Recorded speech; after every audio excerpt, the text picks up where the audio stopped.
Évangile de Jésus-Christ selon saint Jean. En ce temps-là, de nouveau, des Juifs prirent des pierres pour lapider Jésus. Celui-ci reprit la parole. « J'ai multiplié sous vos yeux les œuvres bonnes qui viennent du Père.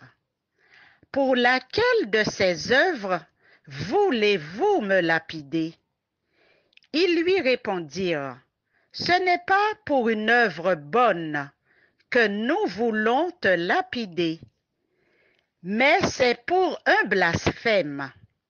Tu n'es qu'un homme, et tu te fais Dieu. » Jésus leur répliqua, « N'est-il pas écrit dans votre loi, j'ai dit, vous êtes des dieux ?» Elle les appelle donc des dieux, ceux à qui la parole de Dieu s'adressait. Et l'écriture ne peut pas être abolie. Or, celui que le Père a consacré et envoyé dans le monde, vous lui dites, tu blasphèmes, parce que j'ai dit, je suis le Fils de Dieu. Si je ne fais pas les œuvres de mon Père, continuez à ne pas me croire. Mais si je les fais, même si vous ne me croyez pas, croyez les œuvres. Ainsi, vous reconnaîtrez, et de plus en plus, que le Père est en moi et moi dans le Père. Eux cherchaient de nouveau à l'arrêter, mais il échappa à leurs mains. Il repartit de l'autre côté du Jourdain, à l'endroit où, au début, Jean baptisait, et il y demeura.